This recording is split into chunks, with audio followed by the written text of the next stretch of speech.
really important things, but not the most exciting things, like our financial report and our bylaws updates that we've made. Then those new board members and the voting, which everyone should have received an email. And if you haven't, please let us know in the chat. It would have been a SurveyMonkey email from market166grocery@gmail.com. That's what's going to have your ballot and your voting information. Then we will share a little bit about the plan going forward and what happens next for the co-op.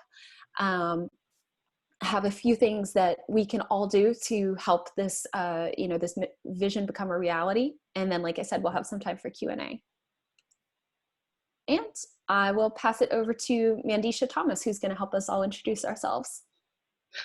Great, thank you, Jenna. And you just heard from Jenna, who's our board chair, and if she would just introduce herself quickly. Sure. Like Mandisha said, I'm the chair of the board. I have been for just almost a year and a half now. Lived in College Park for about 4 years, and I joined this because I really, once I moved to College Park, saw the need for the grocery and kind of saw people's comments online and just really wanted to get involved in making that, making a change and making a difference for the community. And a fun fact, although it's not necessary for the rest of the board, if you don't want to share a fun fact, you don't have to. In the picture here, you see one of my 2 dogs, Gus, and he loves vegetables. He sneaks into the garden, he steals vegetables and eats them raw. He's a big fan of local food. Thanks, Jenna. And to our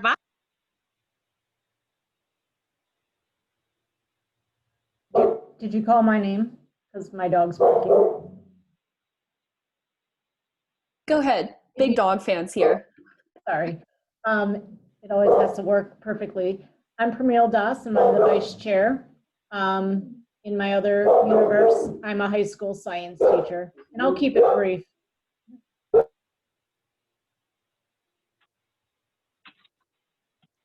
I assume she is introducing me. My name is Mary Miller. I'm the secretary. I've been a board member since the beginning. In my other life, I am an elementary school assistant principal. And this is Riga. So if I mute myself, that's why. Mandisha, I think your audio is not working. I still can't hear. You should probably go out and come back in. Yeah. Oof, I'm sorry. Do you want to introduce Lori real quick, Jen? Sure. Yeah, I think Mandisha is going to leave us and rejoin, and hopefully her audio kicks back in. We have 2 board members who weren't able to be here today. One is Lori Green, who is our acting treasurer. She is a retired public school educator, and has lived in the East Point community since the 90s, I believe. Mm-hmm. She isn't with us here today because she just got chosen for the East Point Leaders for Equity cohort. So she is, representing her neighborhood, representing Market 166, and kind of just representing the interests of the community in that group today. And, it's their kickoff, so wanted to make sure to be able to be there and, show up for that as well. Mandisha, back in. Oh, perfect. Okay. Mandisha, is your audio working? You can go ahead and talk about yourself, and then Darnita.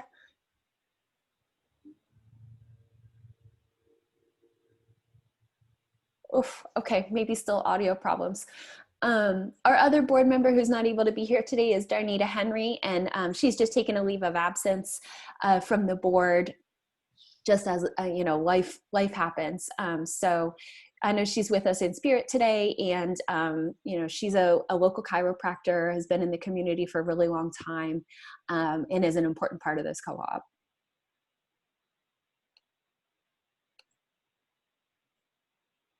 All right, and Mandisha's audio, I'm clicking through my slides too early. I guess Mandisha's audio may not have picked back up, but she is a huge part of our board as well. She is running for state representative, and has a big mission around food access and local farms, local agriculture there. And then she is also a member of our board who takes part in other community organizations as well. And so she'll be heading off to the Regenerate Atlanta Steering Committee later today. And that's a group that's kind of trying to connect a broader group of folks who are doing cooperative development and food equity and equity movements in the Atlanta area. With that, we can move along to our first raffle. I was going to introduce this one, so Sure. I can go ahead and do that. So Let's do it. We're so excited that you guys are all here. So we decided we wanted to give some of our merch to you guys. So we're going to have 3 raffles today. We have gift cards from 3 of our favorite local businesses, Oz Pizza and Cupcakery and Drip. And we also have a awesome Market 166 t-shirt, an awesome handcrafted bag, and we also have one of our yard signs. So anyone who's here today has the opportunity to win one of these gift packs. So is it Perm who's spinning the wheel there? I was about to spin the wheel, but now it is loading a Kroger ad, which is, there we go. Nice. Okay, so technical difficulties were bound to happen. We will let you know. Go ahead.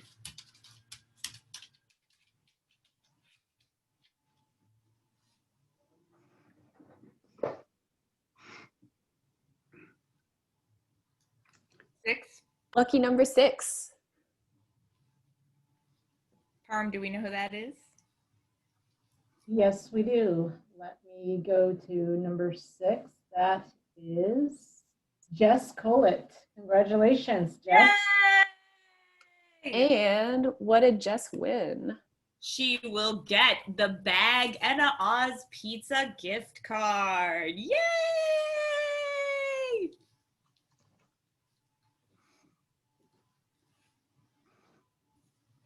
All right, so I'm gonna move on now, and I'm gonna talk to you a little bit about our goal setting.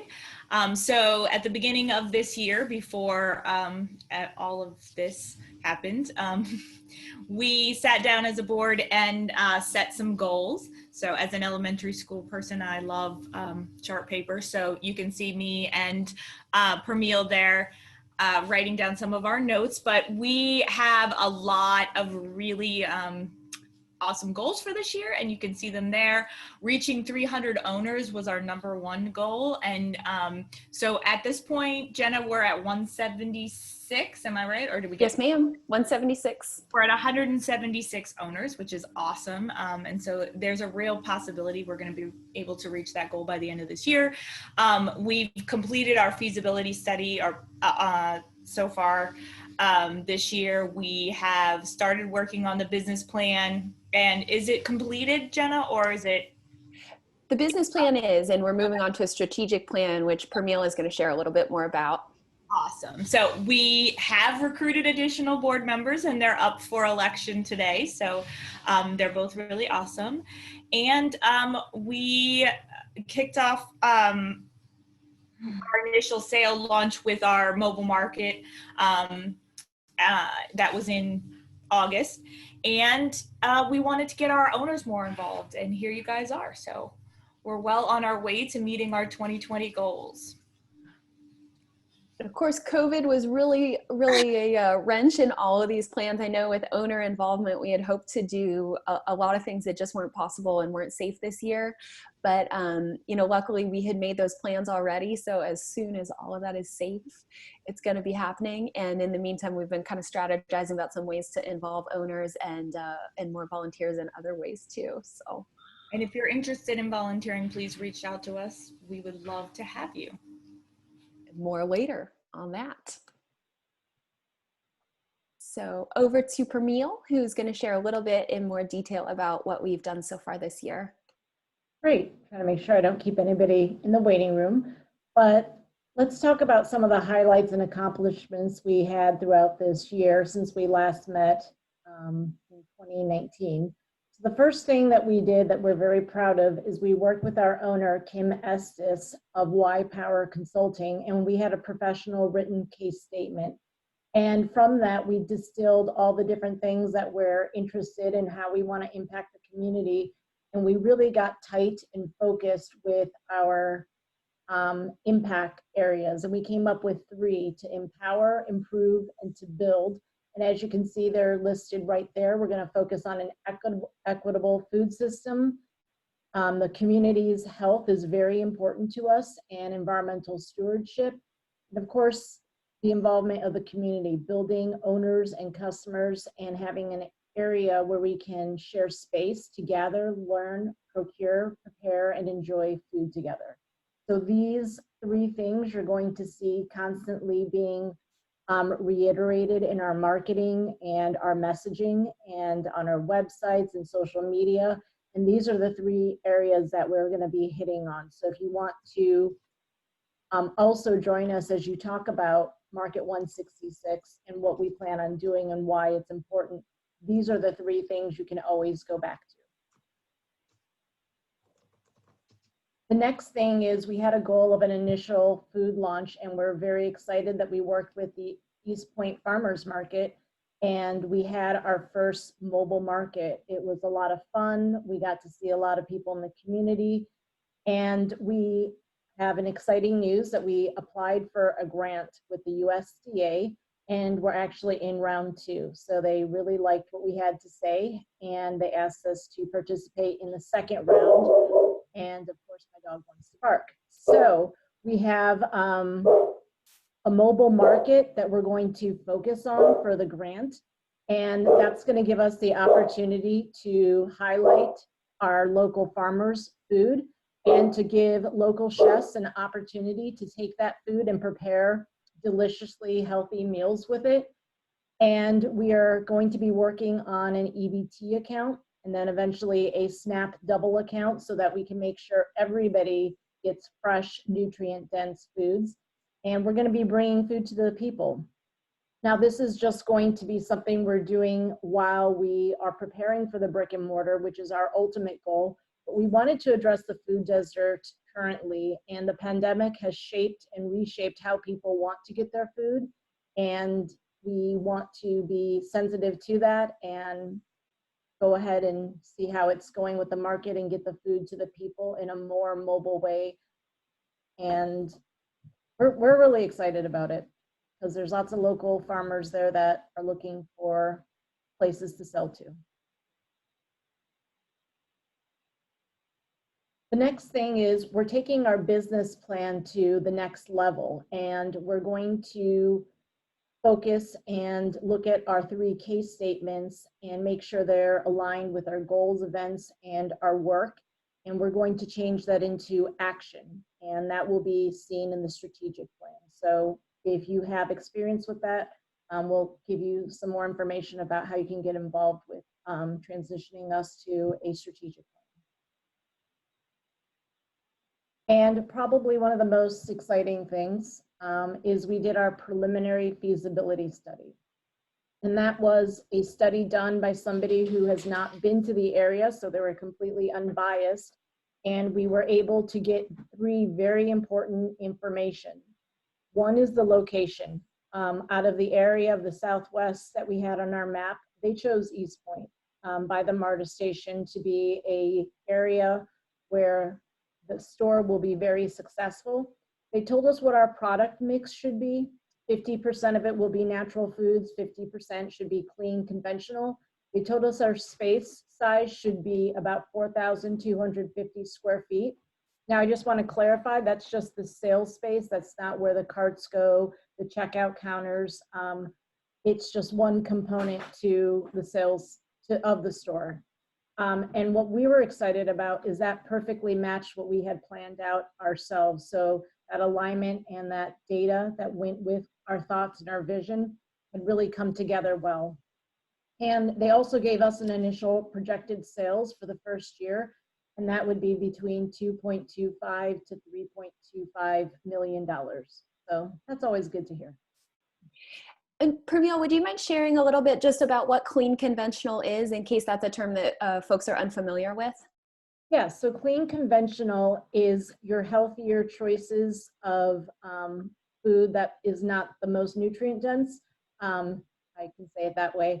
So it's going to allow us to appeal to a broader market, and people are going to see brands that they might be a little bit more familiar with, instead of just having people completely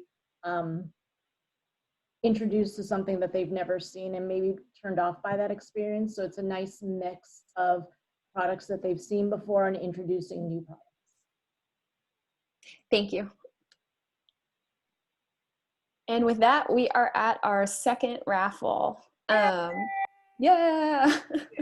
All right. So this time around, who is it going to be? Yeah, and I think we have a different number of folks with us now. So somebody tell me how many we've got and I can enter it.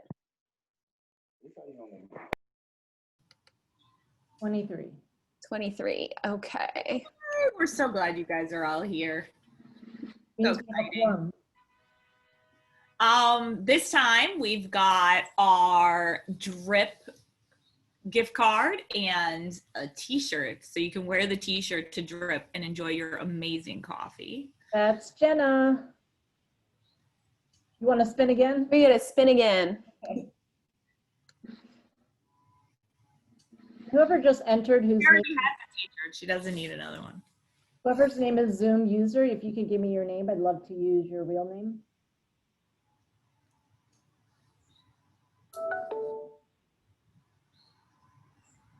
Number 3, that is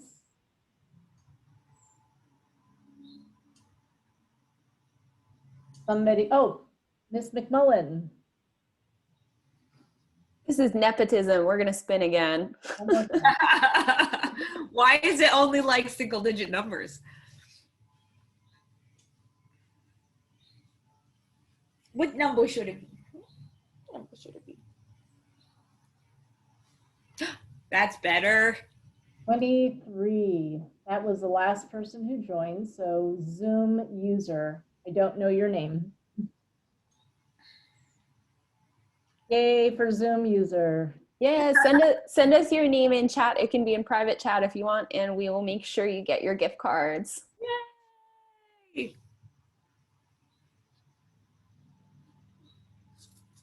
All right, and with the second fun raffle out of the way, we are really into the business portion of our annual meeting. So what I've got here is our financial report, and I'll present this today, although it was prepared by Lori Green, our treasurer, as I had mentioned earlier, who couldn't be here today. What we've got on the left side of the screen is our expenses and our income from the previous fiscal year. So the fiscal year that just ended here at the end of June of this year, a few months ago.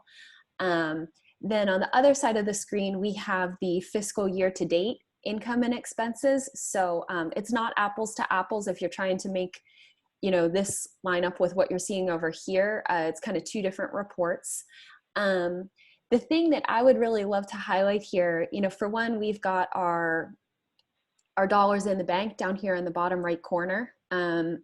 Just over $8,800, which is awesome. We're trying as hard as we can to not spend money on anything that isn't critical. And you see a couple of those things outlined here. Of course, we've got some professional fees, the attorney, our accountant, making sure that things are handled the right way, feasibility study, case statement. Those are really the biggest expenses that we've had over the past year. The other thing I would love to point out here is that you'll see here from fiscal year ending in 2020, the dollars generated from ownership funds. I think my toolbar just went over it, but I think it's around $6,700. It was 76 owners. And just in the past few months, from beginning of July through today, we have had 46 new owners generating $4,400 in ownership funds.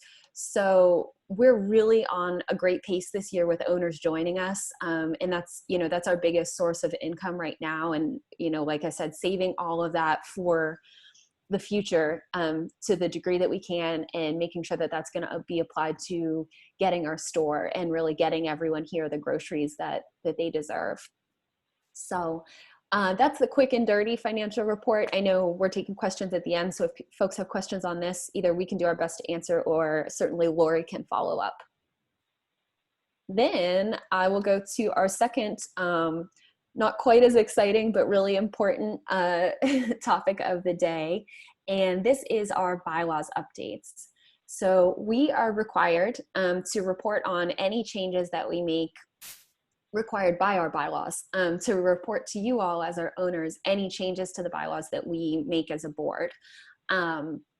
And so we keep a log in this spreadsheet of what the original text said and then what the updated text says. We vote on this and follow, a democratic process with that within the board.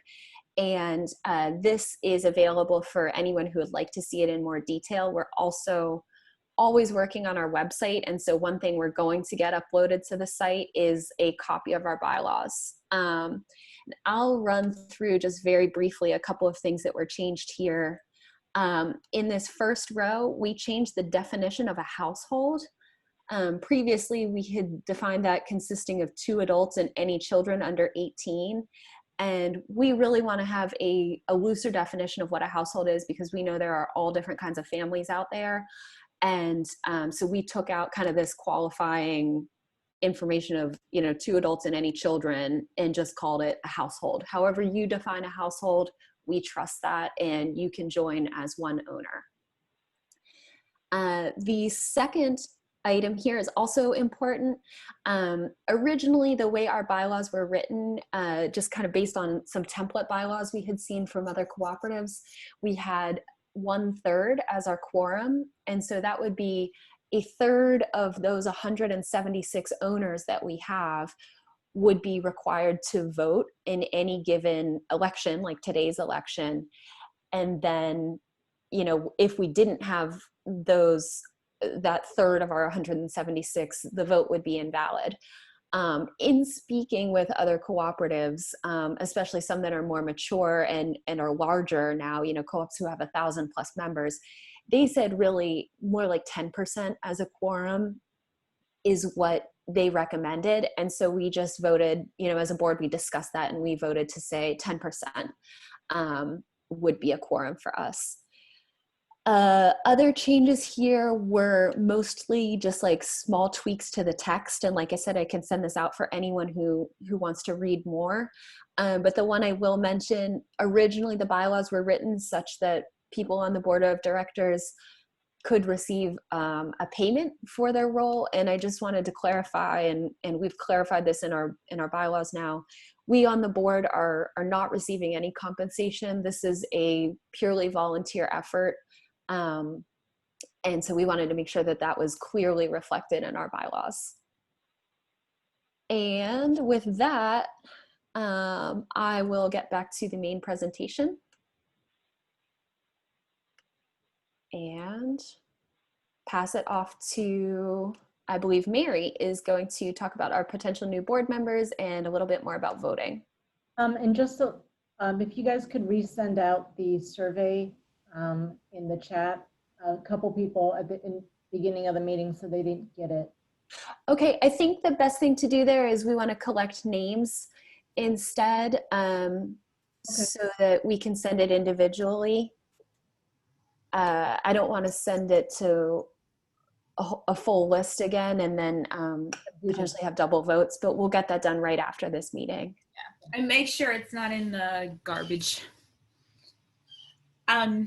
Okay, so we have some potential new board members and some board members, including myself, who are up for re-election.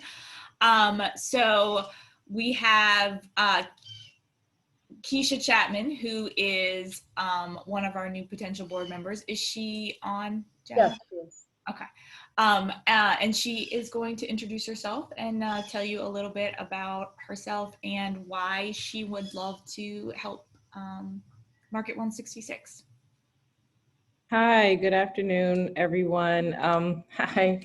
I signed up for Market 166, as I said, in my statement because I went to a community event and I saw, I got a flyer and the table was out there and everyone was talking about 166, Market 166. And I'm a new resident to East Point, and I was really excited about the mission of the organization and its potential in the neighborhood and in the community. I understood before even learning about Market 166 that we are living in a food desert, and I do purchase, produce from the local farmers market here. In all of my life, I've basically spent my Saturday mornings at farmers markets and learning from people. When I'm from Baltimore, Maryland, so we used to go to the Charles Village farmers market there, and I just think it's just really important. I try myself to be healthy and eating, and I know how important it is to get good nutrition, whether you are an adult or a child. And so I'm excited about the opportunity to be on the board. I have a background in marketing, communications, and digital marketing. And I try in my personal life to stay off social media as much as possible because I do it every day in my 9 to 5, but I do that so that I can reserve my energy for efforts such as this. And so that I can understand a better way to market to people and to get people involved. And then finally, like I said before, I believe in this mission. I really would like to contribute and be a part of the board and help the efforts move forward and see it flourish in this community. So it's a passion project for me. It's kind of close to my heart. I live here in East Point. I am single. I'm looking for a dog. I need to find a dog. I have dabbled in growing myself, and I planned on this weekend going out and buying some collard greens and some things like that to start planning for this year. And I also just wrote an outline for a cookbook because I have been cooking like crazy for COVID. So, and all fresh things. So thank you for your time and allowing me to introduce myself, and I will stop talking there. So thank you so much, Keisha. We're so excited that you want to join us. And in case you didn't know, I'm also from Baltimore. So let's, okay.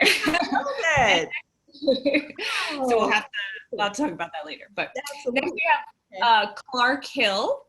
She is also a new potential board member that you will be voting on, and she's going to introduce herself as well. Clark, are you there? I am. Hi, everybody. As Mary said, my name is Clark Hill. I also live in East Point. What really drew me to this is actually in my neighborhood Facebook group. Some folks were talking about how why don't we have a grocery store? So same kind of thing. I was aware that we were in a food desert.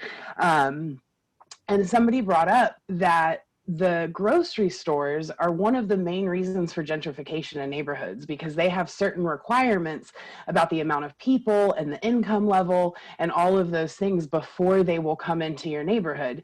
And I don't think that our neighborhood should be dictated by Kroger, right? Like what we're aiming for should be dictated by Kroger, and it should be built by us. And so that was something that really drew me to this. I also, I love to cook. My partner is an avid gardener.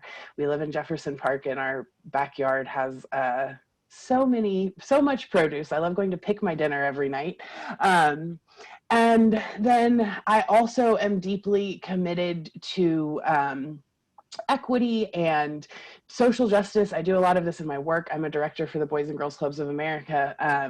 And this seemed like the intersection of all of those things, like a way that I could bring together my passion for food and which is also very much comes from me being a Southerner. I'm originally from Alabama, but have lived all over the country.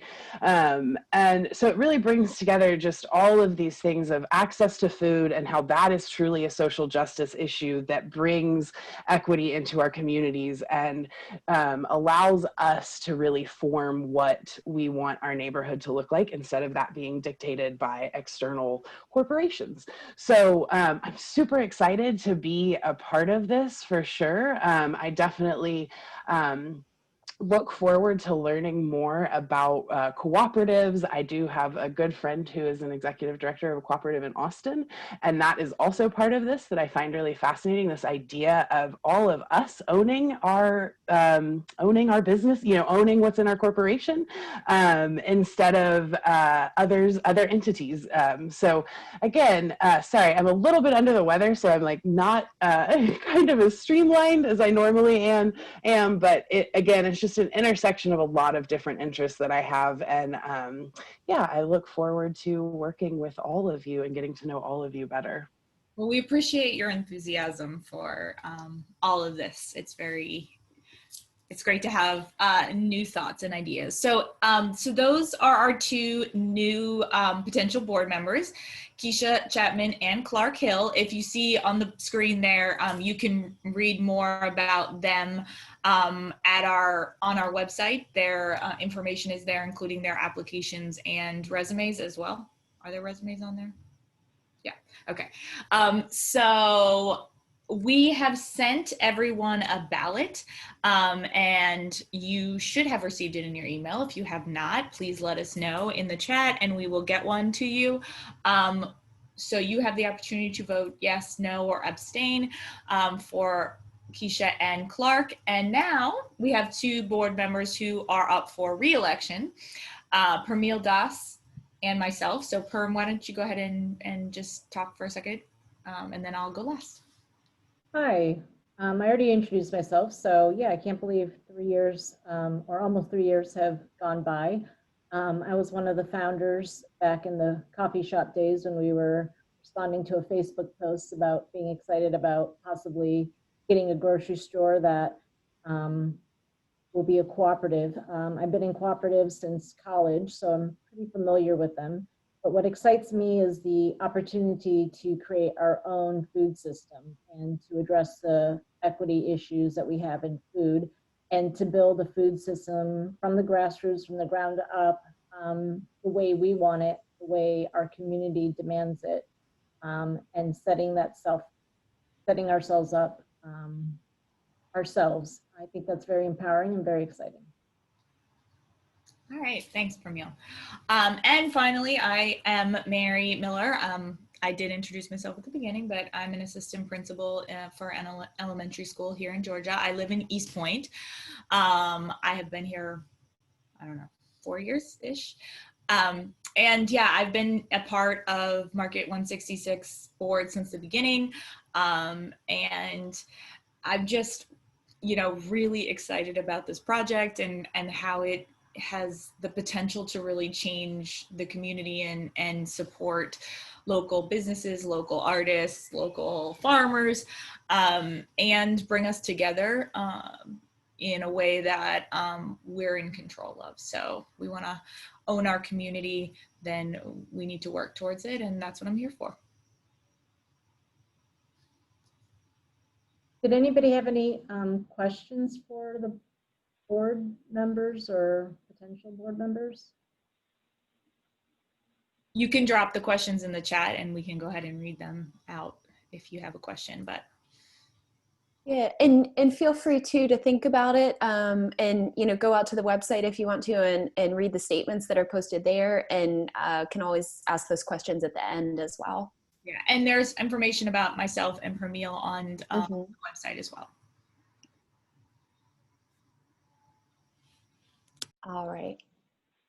I'll click to the next slide if we don't have any questions immediately. And like I said, no problem. Please feel free to ask at the end.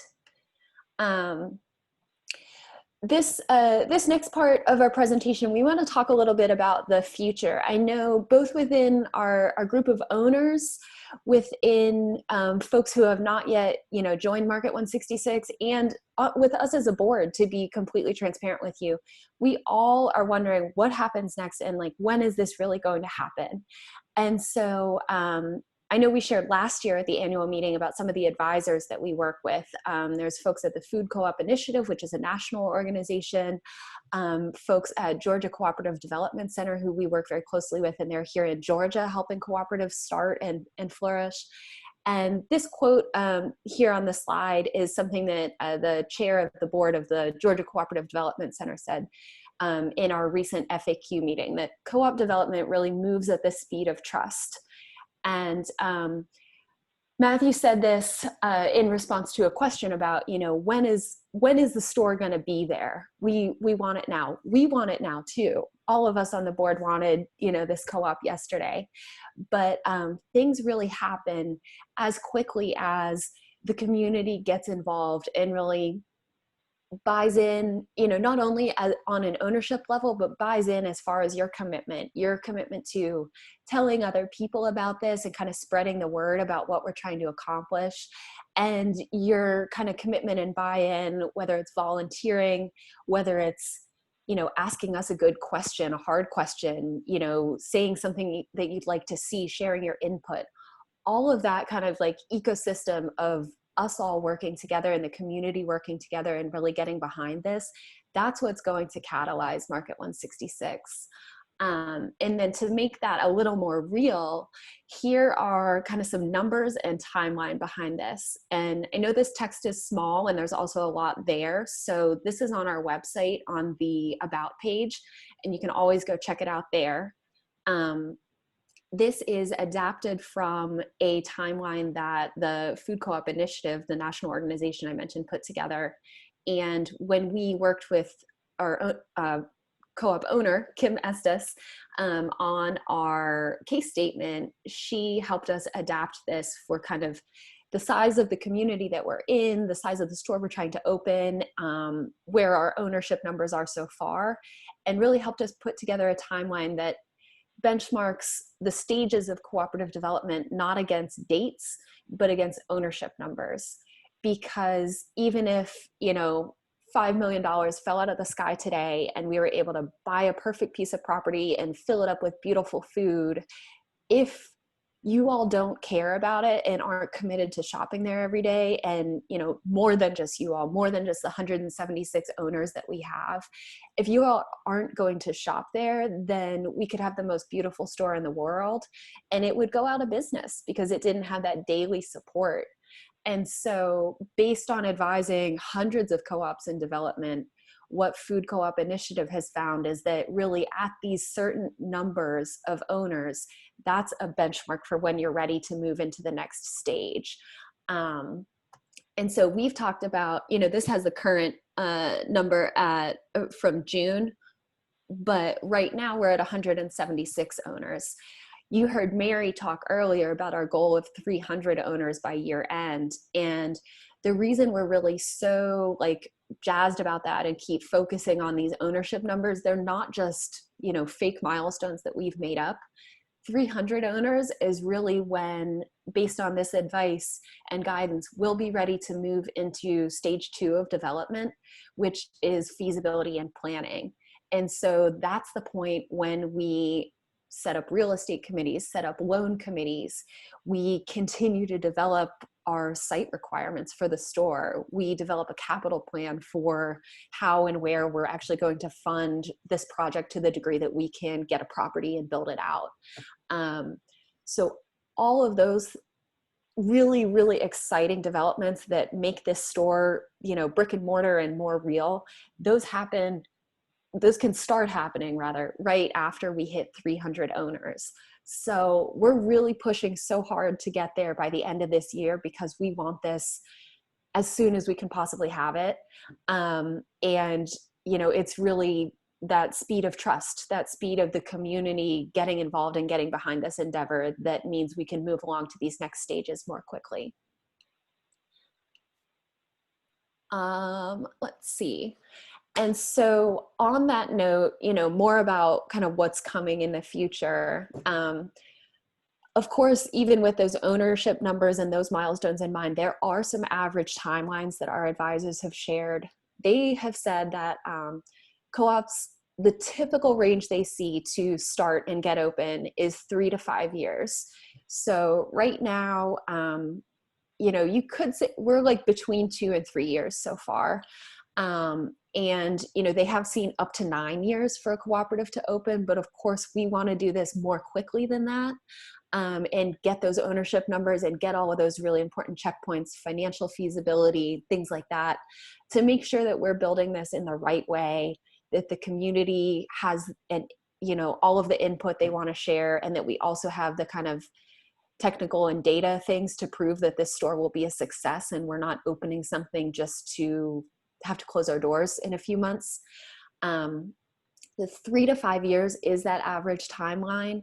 And I will say that the advisors have also shared ownership numbers often really speed up and growth goes crazy after you get to, you know, where you're looking at a site or something like that. So you don't necessarily have to look at it and say, oh, you got 100 owners in your first year.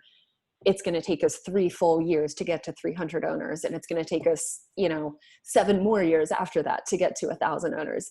I think it's going to be a, not a math person, but I think it's going to be a, Exponential. thank you, exponential growth. A couple of other things we have in the plans, just in the context of this year, you know, 2020, what it has seen in terms of the economy, what it has seen in terms of protests throughout the country, Black Lives Matter, police brutality. We are really kind of doubling down on our mission really for racial justice alongside food justice. You know, an equitable food system is, you know, one of the reasons that doesn't exist is, you know, kind of the history of racism in this country. So with all of that being said, we are kind of mid-year popping in a new goal, and that's to make sure that our ownership numbers match the demographics of the community. So, you know, off the top of my head, I may be slightly off on this, but I believe East Point is between 70 and 75% Black and African American. And right now we don't have demographic data on all of our owners, but so we don't know, you know, are we matching demographically people who have been in this neighborhood for a really long time and really deserve to have a say in what happens in terms of the development and what they see in a grocery store. So that's a goal, you know, in terms of income demographics, in terms of racial demographics, demographics of all kinds. We want to make sure that we are truly representing the place where we live. To that end, a couple of things that are coming soon. We are implementing a solidarity share, and that's an idea neighboring food co-ops, which you can see their graphic here. This is another organization that's working to develop and assist cooperatives in the country. They have put together a great deal of information about kind of how to make your cooperative a truly equitable movement. And one thing they recommend is having a solidarity share that is a lower cost share, and you are still a full member, all voting privileges, any other privileges that a owner of Market 166 has, you can also have at a lower cost. And so we're still talking a little bit with them and with a couple other co-ops who have implemented this to iron out the last details, but that's something that you'll see coming soon before year end. Another thing on this note, we will be shortly sending out an optional survey for all of our owners to collect demographic information.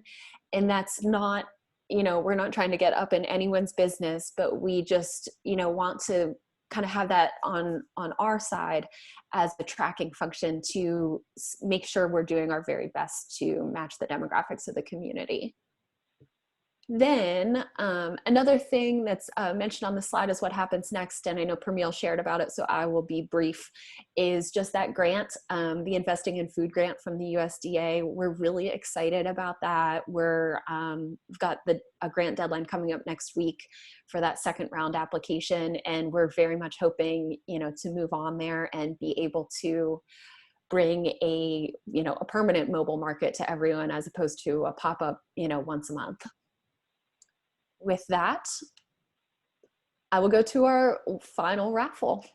And our last one, number 23, was Paulette Waters. Awesome. Yeah, congratulations. Okay, so our third raffle will be for our cupcakery We're up to 25. gift card, and for the awesome I own a share yard sign, or we own a share, I should say, yard sign. So let's do it, Jenna.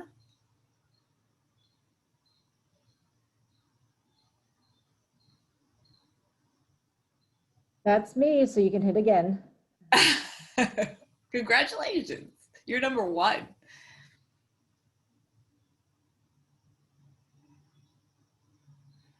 13. That is Roy Cogdill.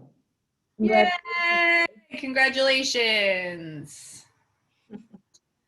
By the way, on terms of the logistics of the raffle, we will be doing contactless drop-off for your winnings. I think that we have people's addresses, but that's something we'll reach out over email and make sure we've got the right address to drop off your goodies. Yeah, and it will be dropped off in the next week or so. Cool. And I think I skipped this on our last raffle slide. Lori, our treasurer, had compiled some fun graphics. And like I had mentioned, we don't have information for everybody. So you can see there's a blank here, but she did a little bit about where everybody lives. As you can see, East Point is coming through strong here. And then closely followed by Atlanta and College Park and people without data. But we thought that was fun to see.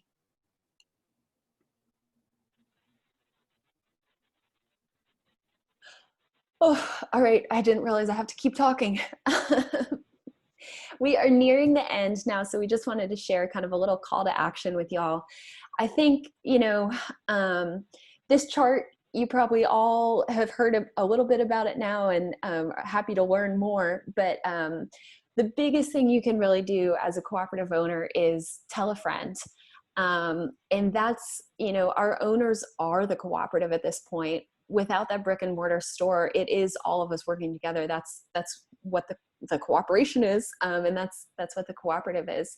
So each of you as an owner, to go out and share a little, use those impact statements that Pramil shared earlier about what we're trying to build, and tell a friend and just say, do you care about local food? Do you care about equity? Do you, get other folks involved, and that's the sooner we can have this. So we're really, like we keep saying, 300 by 2021. That's what we're hoping. We can put a year on this instead of just a number, and then get us into that 2A, 2B feasibility and planning stage.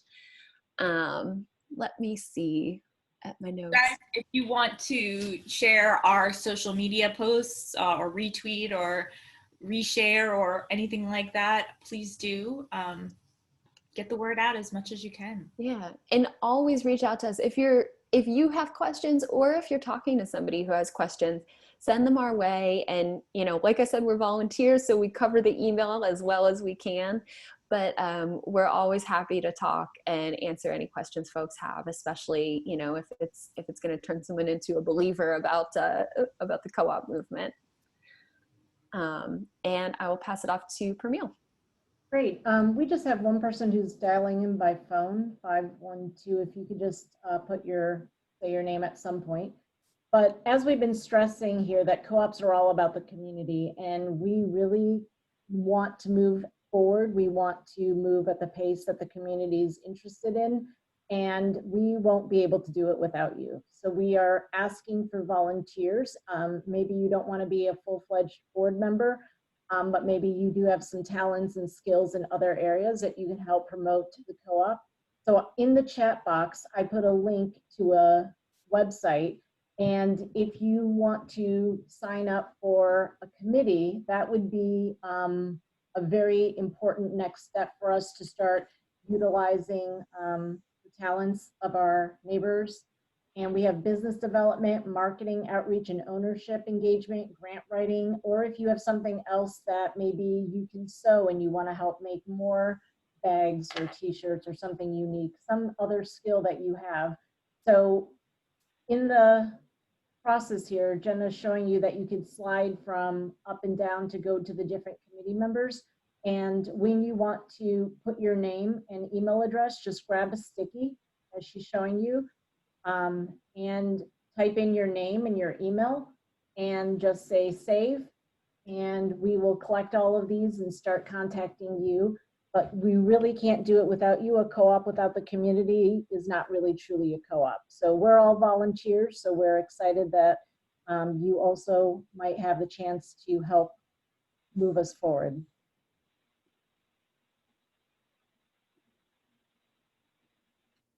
Thank you. And with that, we are at our Q&A. That's everything that we had to share with you today. Just, before we jump into Q&A, I do want to say thank you so much, everyone who's here, everyone who came to our last FAQ meeting, all of it. It's just really inspiring for us as a board to see that people care.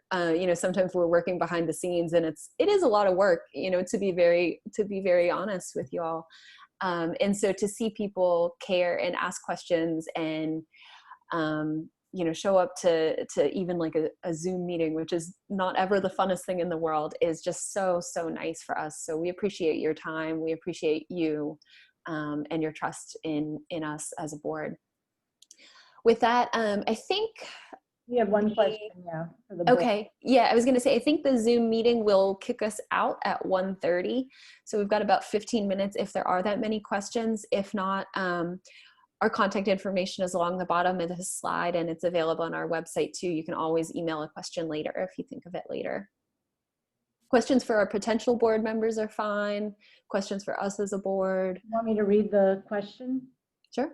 It says, what are your proudest accomplishments that you have all contributed with Market 166 since being on the board? And that's for Mary and I, so I'll go first. My proudest is probably community relations that I've been working on, is the one-on-one interactions I've had with all the people in the neighborhoods, going to the different NPUs in Atlanta, even during the COVID, doing it via Zoom, and just talking to people about the idea. For many people, they never even considered a cooperative as a method of a business to get something in the community that does not exist. So it's very exciting, and seeing the light bulbs go on that, wow, I could really own a share of this and create this business and grocery store with the ideas that I might have, and just that empowerment that I can see with people is very exciting. For me, it would be all the community events that we were able to attend. The Christmas tree lighting here in East Point, partnering with the farmers market, all of those kinds of things, where we can get the message out to the community and share, a little bit of educational information as well. We have recipes and samples and things like that for healthy eating at some of our different events. So that was really a lot of fun to plan. And obviously, I'm sure Perma and Jenna and everyone would agree with me, like this ownership number is just so exciting. I know when we kicked this off a little over a year ago, trying to get owners, there's no way we thought we would be here at this point. So thank you all for that. Those are all the questions I saw. If anyone else has any, that would be great. I see an earlier one, and I'm not sure if this was intended for our potential new board members or if this was for everyone on the board, but Jess Collette had asked if there was one achievement you'd like to make as a board member, what would it be?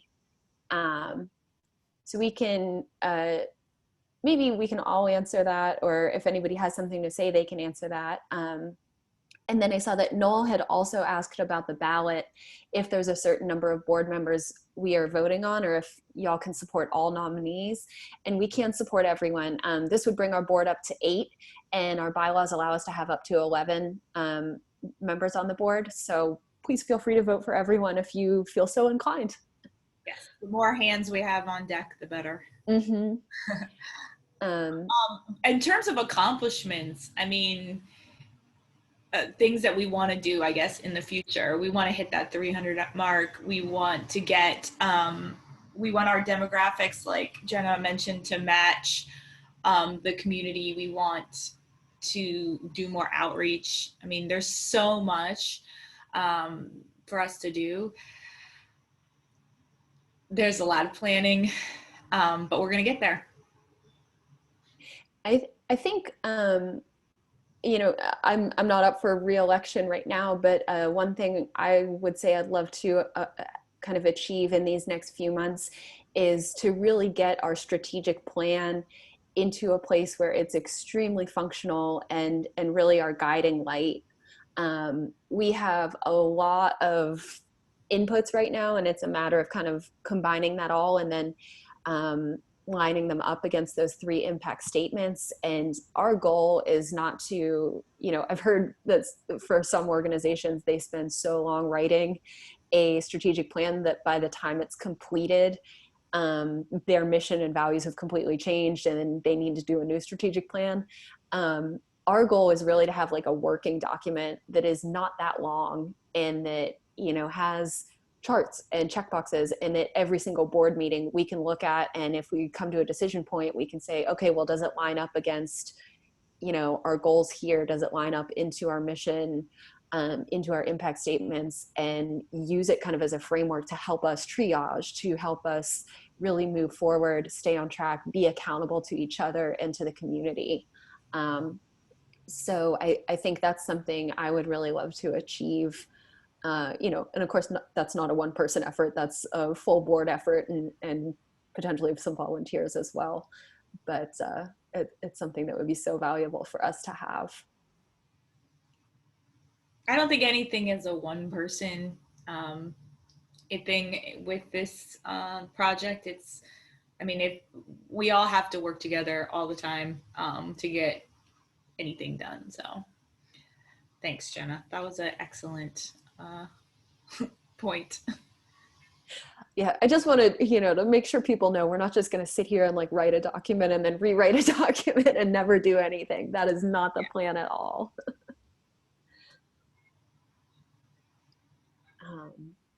Any other questions? There was a question about 1 share per household, and I just wanted to bring that question up because it's a good question.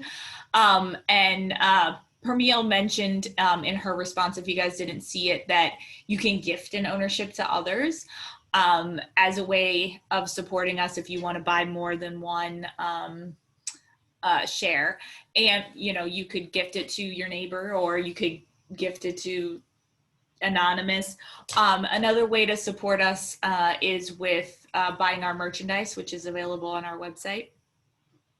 We have t-shirts and yard signs if you want to show your pride. And we also have some really cool handmade bags. So that's really another way that you can support if money is the way you want to do it. The whole reasoning between 1 share per household is because that's a voting share. And so, potentially, and not that we expect this would happen, but this is why it's set up this way, is that if you did have a very vocal, very opinionated owner and, they have their partner join, and then they have, they get their whole household and they have a voting block, and it's maybe a direction completely different than what the rest of the community wants to do, but they, happen to have made a monetary investment to have, stocked up a bunch of ownership shares and they want to go in one direction. That's kind of why it's limited to 1 ownership per household, so that it's truly, democratic, in that like you have 1 vote per household. I wanted to add too to what Mary said in terms of gifting an ownership share.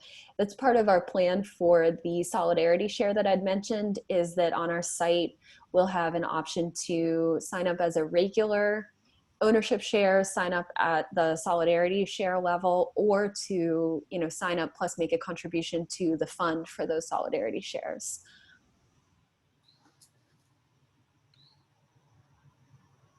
There's a question about the getting a short overview of the committees and their goals, which may be helpful for the sign up. Just wanted to call that one out.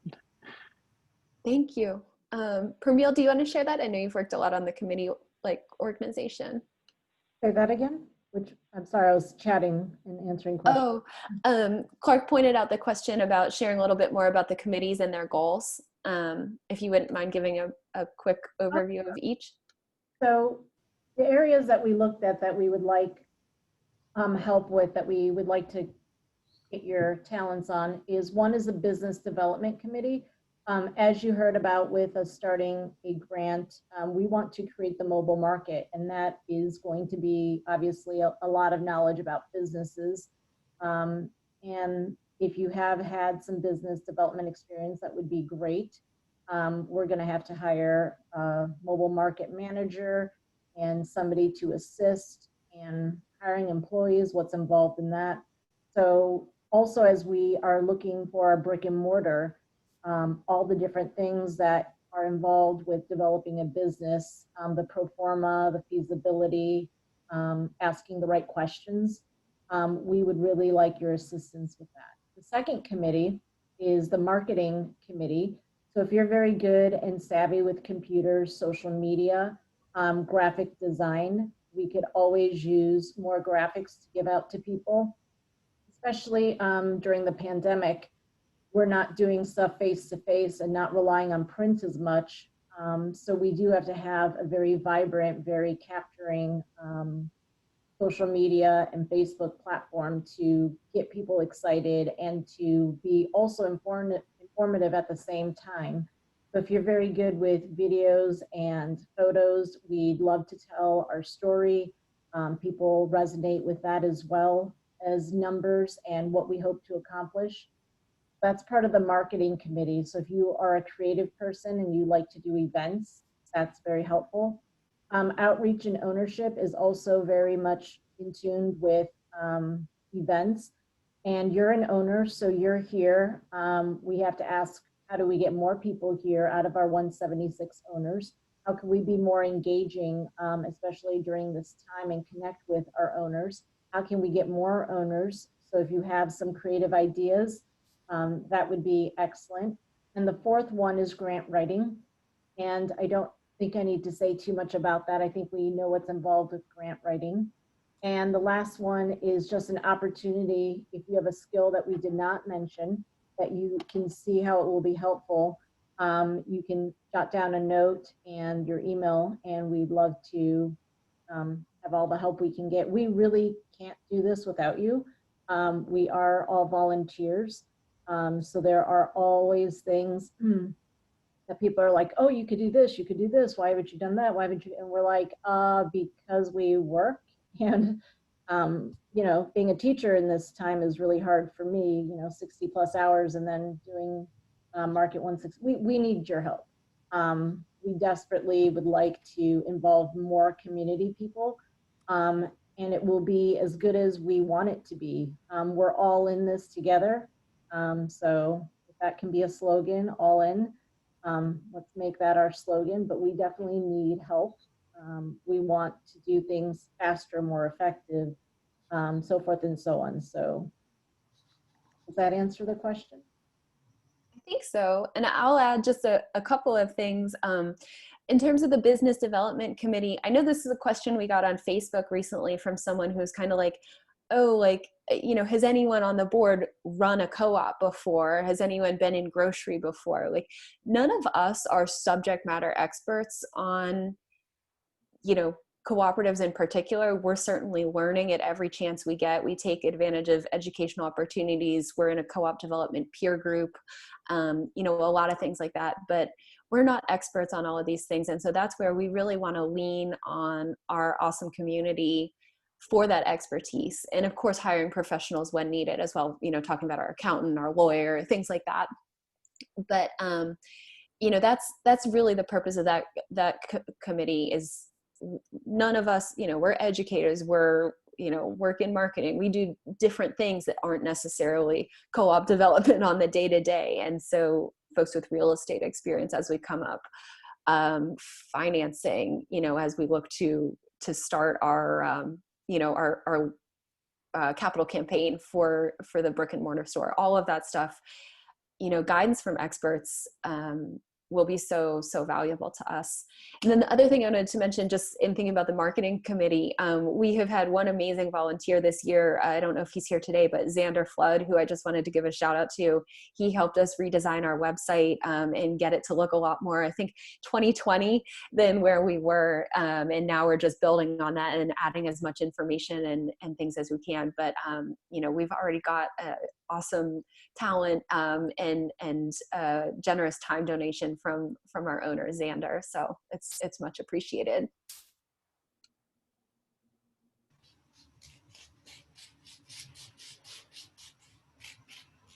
Does anybody else have any questions? I think Keisha had asked outside of the board meetings, when and what is the best way to connect? to move a lot of the efforts mentioned today forward. I do want to say our board meetings, according to our bylaws, regular board meetings all are open to the public. We've been having a lot of closed sessions in the past couple of years as we just do this very early work. But in the future, we plan to post a schedule of board meetings and which ones are open on the website, and make sure that folks have the opportunity to come. And then there was a second thing I was going to say about that question. I think, you know, just kind of the committees as those formalize and putting together, of course, a plan for all of that, and kind of getting committee leaders who may or may not be a board member, and then letting those folks run with the structure and organization of a lot of these groups to get us all going in the right direction.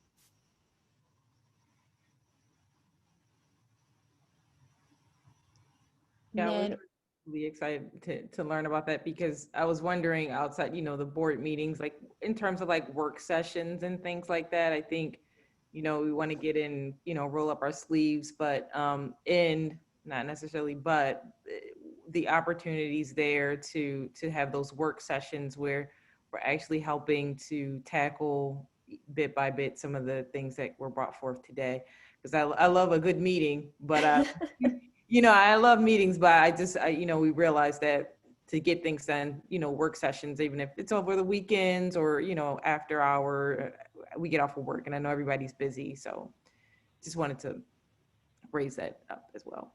yeah, for sure. I think, you know, potentially, especially if you are joining us on the board, it would be great to kind of identify a few of the issues that like community input is most needed for, and set up a few work sessions where we can really, you know, maybe get one of these jam boards like we have to sign up down, and have folks all throw notes in, and then, you know, work through it all together. I think that would be amazing.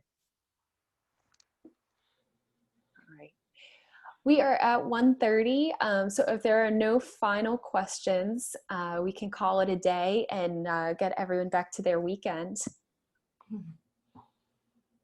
Last chance. All right. Again, you know, thank you just so much for your time today. We're so thrilled you joined us. And just can't thank you enough for what you're already doing for the Market 166 effort. And we can't wait to, you know, bring this to fruition with the brick and mortar store for all of us to shop at. Hopefully, you know, just not too long from now, we'll all be passing each other in the aisles and, you know, picking up produce together and things like that. For sure. All right. Yes, thank you so much. We'll see you next year. Thank you, everybody. Thank you.